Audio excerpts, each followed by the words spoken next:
नमस्कार, आप देख रहे हैं एनबी न्यूज और मैं हूं आपके साथ योगेश पांडे। स्वागत है आपका उत्तराखंड के इस खास बुलेटिन में। हरज्ञान चंद सरस्वती विद्या मंदिर के संस्थापक और प्रसिद्ध समाजसेवी स्वर्गीय मांगे राम अग्रवाल की 18वीं पुण्यतिथि पर देहरादून के डोईवाला में पौधरोपण, विचार गोष्ठी और सम्मान समारोह का आयोजन किया गया। कार्यक्रम का शुभारंभ बतौर मुख्य अतिथि जूना अखाड़ा के महामंडलेश्वर अवधेशानंद गिरी जी महाराज, सीएम पुष्कर सिंह धामी और उत्तराखंड विधानसभा अध्यक्ष प्रेमचंद्र अग्रवाल द्वारा स्वर्गीय मांगेराम को श्रद्धांजलि अर्पित कर दी गई। स्वर्गीय हरज्ञान चंद्र सरस्वती विद्या मंदिर डोईवाला द्वारा आयोजित कार्यक्रम के प्रारंभ में उपस्थित सभी लोगों द्वारा राष्ट्रीय स्वयंसेवक संघ के तहसील संघचालक और विधानसभा अध्यक्ष के पिता स्वर्गीय मांगेराम अग्रवाल के चित्र पर दीप प्रज्वलित कर और पुष्पांजलि अर्पित कर श्रद्धांजलि दी गई। कार्यक्रम के दौरान उनकी स्मृति में पौधे भी रोपित किए गए।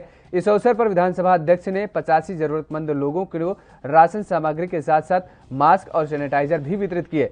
तो वहीं सीएम धामी ने इस मौके पर डोईवाला के अंतर्गत केशव बस्ती में स्वर्गीय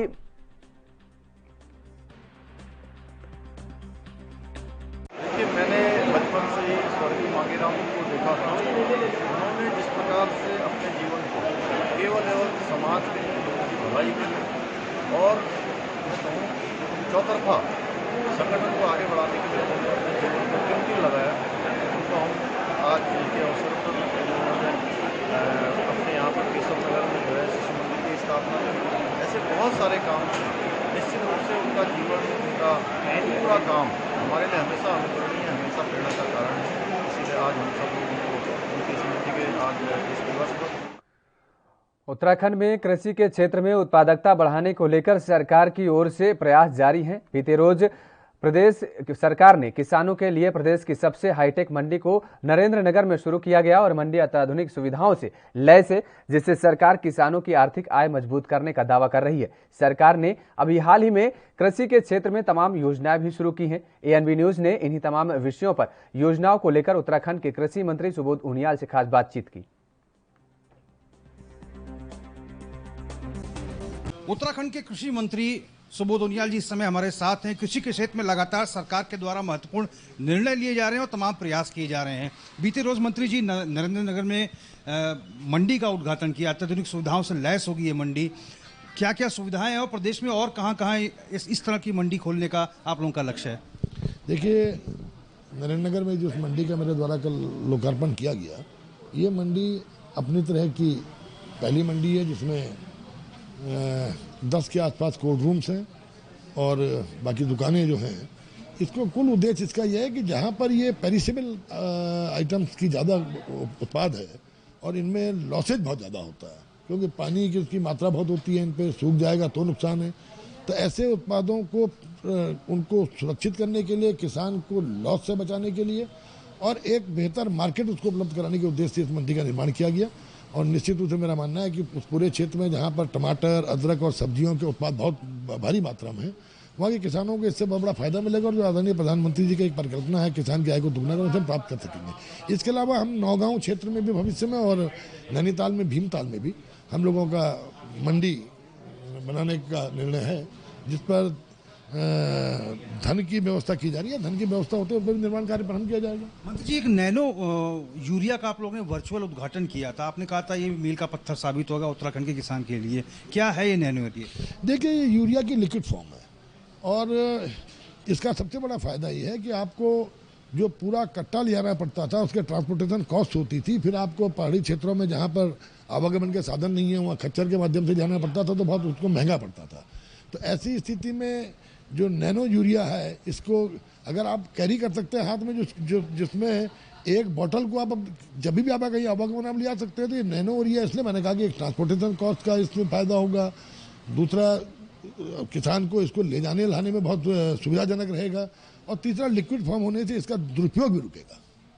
एक आपने नर्सरी एक्ट की पत्रावली तैयार करने के निर्देश अधिकारियों को दिए थे, क्या प्रोग्रेस है, उससे क्या लाभ है सर? जी, नर्सरी एक्ट पूरी तरह तैयार है। उसका लाभ ये है कि देखिए, कई बार जो नर्सरीज हैं ये किसान को गलत तरीक़ों से प्लांटिंग मटेरियल बेच दिया करती हैं।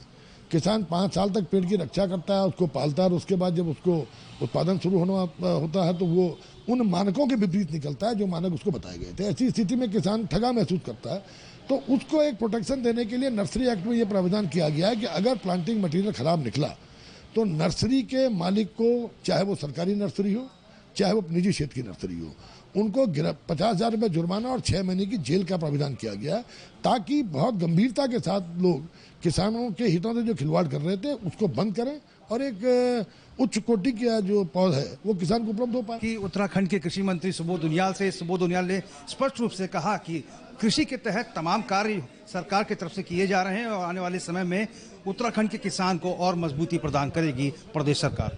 कैमरा पर्सन रमन जायसवाल के साथ में रोहित विक्रम सिंह, ANB न्यूज, देहरादून। उत्तराखंड के मुख्यमंत्री पुष्कर सिंह धामी की अध्यक्षता में सचिवालय में उत्तराखंड कैबिनेट की बैठक आयोजित की गई। बैठक में कैबिनेट में कुल 11 मामले सामने आए और सभी प्रस्तावों पर कैबिनेट की मुहर लगी। कोविड-19 के घटते मामलों को देखते हुए अब प्रदेश के कक्षा 6 से 12वीं तक के सभी स्कूलों को खोलने का फैसला किया गया है। वेतन विसंगतियों को लेकर प्रकरणों के लिए इंदु पांडे की अध्यक्षता में 4 सदस्यीय कमेटी बनाई गई है। ये कमेटी शीघ्र ही अपनी रिपोर्ट देगी। ऊर्जा का मामला भी सामने आया। हमारी आपस में चर्चा भी है 3 माह, लेकिन इनको जो आज मंत्रिमंडल ने अनुमोदन दिया है वो ये कहा है कि यथाशीघ्र तत्काल परिस्थितियों को देखते हुए समिति अपनी रिपोर्ट प्रस्तुत करेगी। इसके अलावा माननीय उच्च न्यायालय में आप जानते हैं परिवहन निगम के कार्मिकों को वेतन हेतु एक जिसमें जनहित याचिका 82/2019 उत्तराखंड रोडवेज कर्मचारी यूनियन बनाम उत्तराखंड राज्य व अन्य में 20 तारीख जुलाई को जो सुनवाई हुई थी उसमें माननीय उच्च न्यायालय ने ये निर्देश दिए थे कि मंत्रिमंडल की बैठक में इस प्रकरण को ले जाकर इनको आर्थिक सहायता देने पर सरकार कार्रवाई करे। उसके संबंध में जो परिवहन विभाग का मंत्रिमंडल को प्रस्ताव आया जिसमें कुल 51 करोड़ 24 लाख रुपए 3 माह की सैलरी के लिए मंत्रिमंडल की अनुमति के अनुमोदन के लिए प्रस्ताव लाया गया था। इस पर मंत्रिमंडल के द्वारा मुख्यमंत्री जी को अधिकृत कर दिया गया है कि मुख्यमंत्री जी इस पर। उत्तराखंड कांग्रेस के नवनियुक्त प्रदेश अध्यक्ष गणेश गोदियाल ने आज कांग्रेस मुख्यालय पर पहुंचकर पदभार अपना ग्रहण किया है और इस दौरान कांग्रेस मुख्यालय में भव्य कार्यक्रम का आयोजन भी किया गया। पूर्व मुख्यमंत्री और महासचिव हरीश रावत, प्रदेश प्रभारी देवेंद्र यादव, नेता प्रतिपक्ष प्रीतम सिंह समेत तमाम पार्टी के बड़े और शीर्ष नेता और बड़ी संख्या में कार्यकर्ता उपस्थित रहे। वहीं पत्रकारों से बातचीत में गणेश गोदियाल ने कहा कि उनकी कोशिश सबको साथ लेकर 2022 विधानसभा चुनाव में पार्टी को जीत दिलाने की होगी। इस दौरान उन्होंने बीजेपी पर भी जमकर निशाना साधा। वहीं पूर्व मुख्यमंत्री हरीश रावत ने गणेश गोदियाल को नई जिम्मेदारी के लिए बधाई देते हुए कहा कि उन्हें पूरा विश्वास है कि जैसे गणेश भगवान सृष्टि के लिए शुभ हैं वैसे तरह गणेश गोदियाल कांग्रेस के लिए शुभ होंगे। वहीं प्रदेश प्रभारी देवेंद्र यादव ने राष्ट्रीय अध्यक्ष सोनिया गांधी, राहुल गांधी का धन्यवाद करते हुए कहा, आज गणेश गोदियाल के नेतृत्व में उत्तराखंड की जो टीम मिली है उससे तय है कि आगामी 2022 के चुनाव में प्रचंड बहुमत के साथ कांग्रेस की सरकार बनेगी। हमको चुनाव जीतना, भाजपा को हराना, इस प्रदेश के हित में उनको बेदखल करना हमारी पहली प्राथमिकता है। जिस दिन हम उस काम को कर लेंगे उस दिन हमारा विधायक दल और हमारा हाईकमान मिलकर बहुत ही अच्छा सॉल्यूशन आपके सामने लाएगा और उस दिन भी आपको पेड़े खिलाकर आमंत्रित कर ये सूचना दी जाएगी। आधार पर निर्णय करेगा। इसमें रावत जी पहले स्टेटमेंट दे चुके हैं, प्रभारी जी स्टेटमेंट दे चुके हैं और हमारी नीति वही है कि भाई अगर कहीं ऐसी बात बने कि किसी को ये रियलाइज हो कि वाकई उस समय जो कुछ हुआ वो ठीक नहीं था तो हमारा हाईकमान उस पर विचार करेगा। उसके बाद आगे का फैसला आप लोग को आमंत्रित किया जाएगा और तब फैसला जल्दीबाजी होगी। दूसरा, जहाँ तक आपने कहा कि मैंने सबसे पहले उस दिन जिस दिन सरकार गिरी सुबह आकर ये बात मीडिया के सामने कही थी कि विधायकों को खरीदने का प्रयास चल रहा है और मुझे भी अप्रोच किया गया है। मैंने सबसे पहले बात कही थी, उस निष्ठा का ही और उस ईमानदारी का ही परिणाम है कि आज आप मुझे यहाँ देख रहे हैं। जल्दी होगा, लेकिन देखिए, मैं धन्यवाद करना चाहता हूँ माननीय सोनिया गांधी जी का, माननीय राहुल गांधी जी का, जिन्होंने एक बहुत अच्छी टीम उत्तराखंड के जो आने वाले चुनाव हैं उसको ध्यान में रखते हुए, उत्तराखंड की परेशानियों को ध्यान में रखते हुए और उत्तराखंड को किस तरीके से आगे चलना है उन सभी पहलुओं को ध्यान में रखते हुए एक ऐसी टीम भाई गणेश गोदियाल जी के नेतृत्व में दी है जिससे सभी कांग्रेसियों में आज एक अलग से जोश और खरोश में देखने को आज सामने आया है। आज जिस तरीके से लोगों ने आगे बढ़कर बड़े सम्मान के साथ, बड़े प्यार के साथ, एकजुटता के साथ आज ये कार्यक्रम संपन्न हुआ है, मुझे पूर्ण विश्वास है कि आने वाले समय में हम और मजबूती के साथ एकजुट होकर कांग्रेस के ऊपर जो दायित्व है इस उत्तराखंडियत को बचाने का, इस उत्तराखंड के भविष्य को संवारने की जो उम्मीद जो लोगों के अंदर है उसके ऊपर हम खरा उतरने की कोशिश करेंगे। भाव से भूतो न भविष्यति। मैंने वर्षों के राजनीतिक इतिहास में इतना जोश भरा और इतनी आत्मीयता भरा किसी नए अध्यक्ष का स्वागत नहीं देखा। जिस तरीके से गणेश सबके लिए शुभ होते हैं, मुझे पूरा विश्वास है कि कार्यकर्ताओं के जोश को देखकर, गणेश गोदियाल जी के लिए उनके प्यार को देखकर कि गणेश गोदियाल कांग्रेस के। हरिद्वार एसएसपी ने खानपुर थाने का मुआयना करने के साथ ही हथियारों का रखरखाव, दस्तावेज के रखरखाव, सुरक्षा व्यवस्था, मूलभूत सुविधाएं, पुलिस और आम जनता के बीच संबंध की गहनता की जांच की। एसएसपी अबुदाई कृष्णराज इस ने बताया है कि जहां कहीं खामियां हैं उनके लिए खास निर्देश दिए गए हैं। खानपुर थाना अध्यक्ष से मूलभूत सुविधाओं को लेकर चर्चा की गई और इसके साथ ही उन्हें निर्देश भी दिए गए हैं कि खानपुर थाने में जिन मूलभूत सुविधाओं की जरूरत है उनके लिए पत्र लिखें और जिस पर तत्काल कार्रवाई भी की जाएगी। एसएसपी ने कहा है कि आम जनता और पुलिस के बीच ऐसा रिश्ता होना चाहिए जिससे आम जनता को लगे कि पुलिस के रहते हुए उनकी सुरक्षा में कोई कमी नहीं है। इसके साथ ही हथियारों का बेहतर रखरखाव करने का निर्देश भी दिए हैं।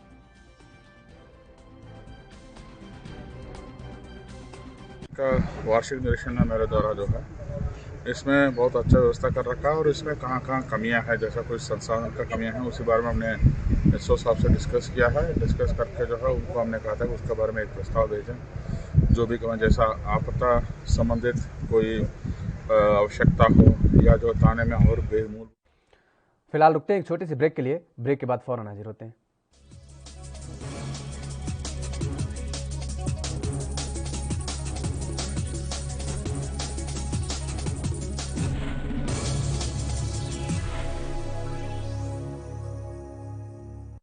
ब्रेक के बाद एक बार फिर आप सभी का स्वागत है। खबरों में आगे बढ़ेंगे। ऋषिकेश नगर निगम क्षेत्र में पॉलीथीन और प्लास्टिक के प्रयोग पर प्रतिबंध लगा दिया गया है। बावजूद इसके शादी समारोह और अन्य कार्यक्रमों में प्लास्टिक का प्रयोग हो रहा है, जिस पर गढ़वाल के अपर आयुक्त हरक सिंह रावत ने अपनी नाराजगी जताई है। उन्होंने नगर निगम के अधिकारियों को पॉलीथीन और प्लास्टिक का प्रयोग करने वालों के खिलाफ कार्रवाई करने के निर्देश दिए हैं। चेतावनी दी है कि यदि उन्हें मामले में अधिकारियों की हिलाहवाली नजर आई तो उन पर भी एक्शन लिया जाएगा।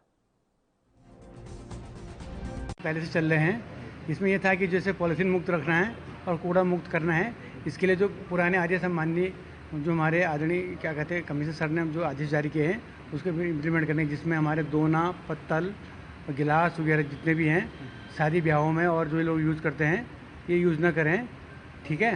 ये केवल रिसाइकलेबल चीज़ यूज़ करें। तो मैंने इनको बोला, पुलिस और प्रशासन को कहा कि ये लोग इसको सीज़ करें। दूसरा प्लास्टिक का, दूसरा प्रत्येक घरों में 2-2 कूड़ेदान रखे जेब कूड़े के लिए। और इनसे निवेदन किया हमने नगर निगम से कि भाई ये लोग डोर टू डोर कलेक्शन करें, इसको इंश्योर करें। अब पहले एक ट्रांसपोर्ट स्टेशन बनाएंगे। जो सूखा कूड़ा है, सूखा कूड़ा को सीधे ट्रांसपोर्ट स्टेशन में ले जाएंगे, वहाँ पे कॉम्पैक्टर लगाएंगे और कागज़ और प्लास्टिक रिसाइकिल करेंगे और बायोडिग्रेडेबल कूड़े को ये लोग कंपोस्ट बनाएंगे, ठीक है। बता रहे हैं कि 2 साल पहले एक आदेश जारी किया गया था इन सभी प्रतिबंधों को लेकर, तो क्या आप ये मानते हैं कि उसका जो पालन है वो नहीं हो पाया है? इसका पालन क्योंकि आदेश हमारा था, हमारे डिपार्टमेंट का था, इसलिए इसका अनुपालन करने के लिए मैं आया हूँ यहाँ पे। इसलिए मैं अपने डिपार्टमेंट के तहसीलदार, एसडीएम और एसएचओ और सीओ को मैंने बुला रखा है। तो मुझे विश्वास है कि ये लोग हफ्ते भर में कुछ ना कुछ करेंगे। इसके अतिरिक्त जैसे अवैध होल्डिंग लगी है यहाँ पे, तो मैंने कहा अवैध होल्डिंग हटाओ और नया टेंडर करें ये लोग। वैसे टेंडर प्रोसेस इनका चल रहा है। और फिर जैसे आपने देखा बस अड्डे में जगह जगह बहुत जगह कब्जे हो रखे हैं, और फिर हम अगर कब्जा हटा भी देते लोग कब्जा कर देते थे। मैंने इनको बोला है कि पीपीपी पहले कब्जा हटाओ, पीपीपी बोर्ड में नए नए प्रोजेक्ट बनाओ और तुरंत इसका कुछ। रुड़की शहर के भाजपा विधायक प्रदीप बत्रा का एक शर्मनाक बयान सामने आया है, जिसमें उन्होंने रुड़की की जनता को अनपढ़ लोग बता रहे हैं और उनके इस बयान का एक वीडियो अब सोशल मीडिया पर जमकर वायरल हो रहा है, जिसको देखने के बाद लोग भाजपा के विधायक को लेकर तरह तरह की चर्चा कर रहे हैं। भाजपा विधायक के इस बयान के बाद अब शहर के समाज सेवी तनुज राठी ने भी सवाल उठाए हैं और उनका कहना है कि रुड़की शहर को पूरी तरीके से जिस तरीके से बदनाम किया जाता है, उनका कहना है कि रुड़की ही वो शहर है जिसमें देश का पहला इंजीनियरिंग कॉलेज बना था, जो अब IIT रुड़की के नाम से जाना जाता है, और जिस शहर की जनता ने शहर विधायक प्रदीप बत्रा को 2 बार विधायक और 1 बार नगर पालिका का चेयरमैन बनाया है, विधायक उसी जनता को अनपढ़ बता रहे हैं, जो बहुत ही शर्मनाक बात है। अपॉर्चुनिटी थी क्योंकि सर पूरा प्रॉपर रोड गए हैं, वहाँ पर रोड उठा के बनाई जाती है, फुटपाथ उठा के बनाया जाता है, टाइल्स लगाई जाती हैं। ये रुड़की के लोग ही अनपढ़ हैं और आप लोग इस तरह को उठा रहे हैं बात की कि टाइल्स जो लगाई है वो गलत लगाई है। टाइल्स से सुंदरता है, टाइल्स से गंदगी नहीं होती है, टाइल्स से धूल मिट्टी नहीं होती है। देखिए, सबसे पहले मैं रुड़की की जनता को प्रणाम करता हूँ। आज हम देखो खड़े कहाँ पे खड़े हैं, आपको मालूम है IIT रुड़की है, जिसका विश्व में नाम है, शिक्षा नगरी के नाम से रुड़की को जाना जाता है और सभी बाहर से बच्चे वगैरह सब ट्रेनिंग लेने भी यहाँ पे ही आते हैं। और शिक्षा का रुड़की एक शिक्षा का हब है, शिक्षा की नगरी है जहाँ पर हर आदमी शिक्षित है। और ऐसे में विधायक जी ने अगर रुड़की के लोगों को अनपढ़ बताया है, मैंने भी देखा है उसे वीडियो को, बड़ा ही दुर्भाग्यपूर्ण है, बड़ा ही दुर्भाग्यपूर्ण बयान है। किस तरह से आप देखते हैं कि रुड़की की शहर की जनता ने उन्हें 2 बार विधायक 1 बार चेयरमैन बनाया है नगर पालिका का, और उसके बाद ये इस तरह की भावना इनके दिमाग में है या दिल में है, क्या है जो रुड़की की जनता को ही अनपढ़ बता दिया है? देखिए, विधायक जी जहाँ तक मुझे जानकारी है सेंट कैपिटल से पास आउट है, अच्छे शिक्षित व्यक्ति है और मैं भी ठीक ठाक शिक्षित हूँ, तो इतना ही नहीं है कि मैं भी ABN से पास आउट हूँ जो बराबर में यादव बाल निकेतन से।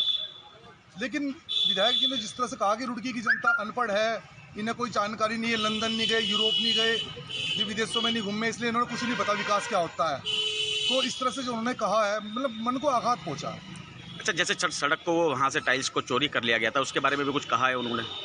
उसके बारे में उन्होंने बोला है कि 3 महीने की हड़ताल और 15 दिनों की भूख हड़ताल के बाद दैनिक वेतनभोगी कर्मचारी को प्रदेश सरकार के आश्वासन मिला, लेकिन ये आश्वासन भी जुमलेबाजी वाली सरकार की तरह हवा-हवाई हो गया। ANB न्यूज ने पहले भी इस खबर को प्रमुखता से दिखाते हुए संविदा कर्मचारी नारायण सिंह रावत की आवाज को प्रदेश सरकार के कानों तक पहुंचाया था, लेकिन नेताओं के कानों में जूं तक नहीं रेंगी और अब प्रदेश के नौकरशाहों के शोषण से तंग आकर नारायण रावत आमरण अनशन पर बैठ गए हैं। और यूं कहें कि प्रदेश सरकार ने नारायण रावत को मानो मौत का फरमान सुनाने पर आमादा हो। वहीं अब नारायण रावत के आमरण अनशन में कांग्रेस के पूर्व विधायक मदन सिंह बिष्ट भी उनके समर्थन में कूद पड़े हैं। उन्होंने वर्तमान विधायक महेश नेगी को बलात्कारी विधायक कहते हुए उनसे इस्तीफे की मांग भी की है और कई गंभीर आरोप भी लगाए हैं। बात करना चाहते हैं और वो 31 जोन सेक्रेटरी बनाए भारत सरकार ने, उनका सिर्फ एक ही काम है कि भारत सरकार के फेसबुक के माध्यम से उनका प्रचार प्रसार करना। एक नारायण भाई ने क्या गुनाह किया? एक बलात्कारी विधायक ने जो लड़की अपनी लड़की का हक मांग रही है, उसके लिए उत्तराखंड में सफाई कर्मचारियों का लगातार धरना प्रदर्शन चल रहा है और जिसके तहत नगर पालिका परिषद के जसपुर सफाई कर्मचारियों को आज 6ठे दिन नगर की बहुजन समाज पार्टी पहुंचकर सफाई कर्मचारियों को समर्थन दिया। वहीं बसपा विधानसभा अध्यक्ष जसपुर तेज प्रकाश सिंह ने कहा कि भाजपा सरकार कर्मचारियों की ठेका प्रथा बंद करे और सफाई कर्मचारियों को स्थायी नियुक्ति प्रदान करे।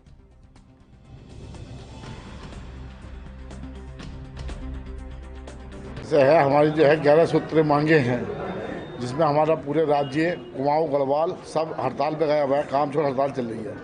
ये हमारी 8,000 रुपये देते हैं हमारे कर्मचारियों को, ठेके प्रथा इन्होंने चला रखी है। 8,000 में क्या गुजारा होगा हमारे कर्मचारियों का?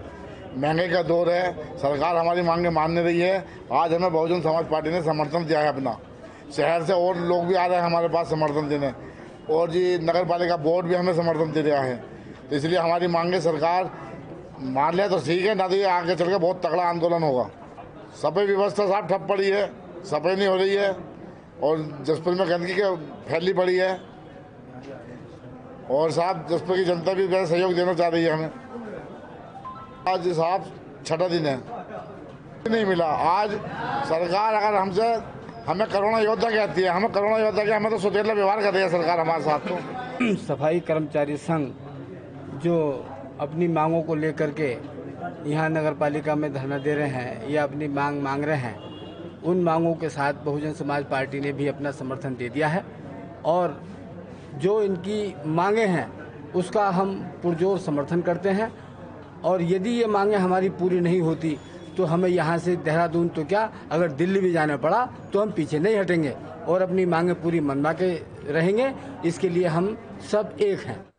जहां पूरा देश कोरोना काल में स्वास्थ्य सेवा की बदहाली के लिए परेशान रहा, वहीं रुद्रप्रयाग जनपद के ग्रामीणों ने अब अस्पताल की मांग को लेकर 13 दिन से क्रमिक अनशन शुरू कर दिया है।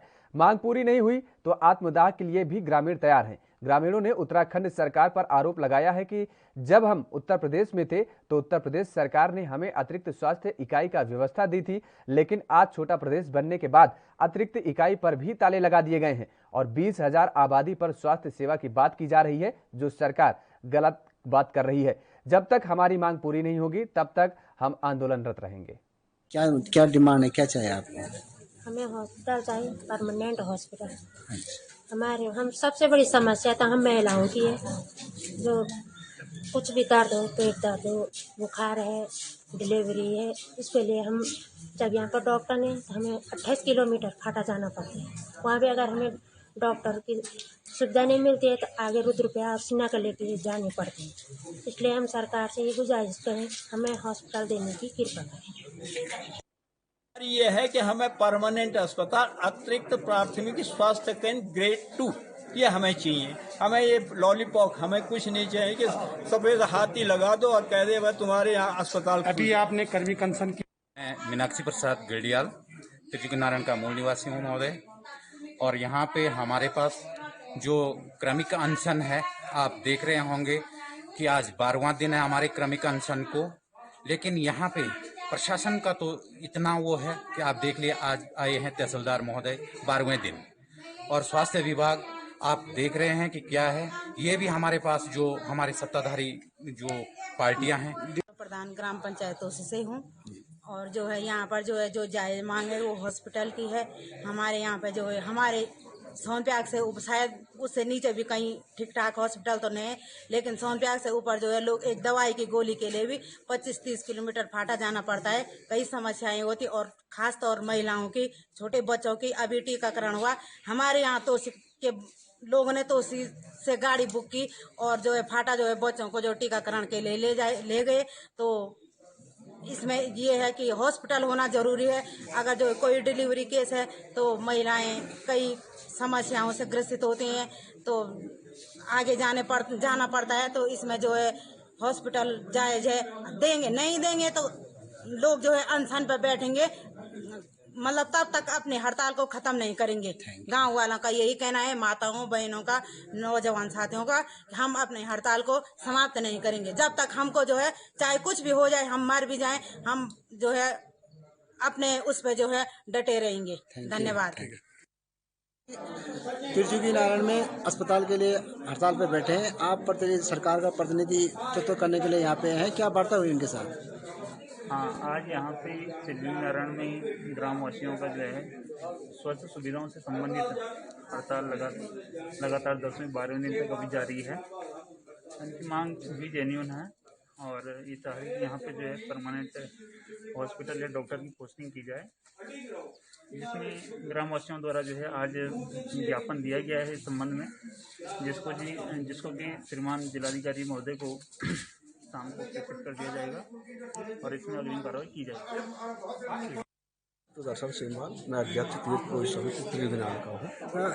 अनशन चल रहा है जिला अस्पताल के लिए, क्या है डिमांड? तो हमारा तो एक ही प्लान है कि जब तक जो है हमारा जो शासन में बैठे लोग हैं वो यहाँ पर आकर के हमको जो है लिखित आश्वासन नहीं देते हैं, तब तक हमारी ये हड़ताल जारी रहेगी, चाहे गर्दन कट जाए, लेकिन अब झुकेगी नहीं, क्योंकि बहुत समय हो चुका है।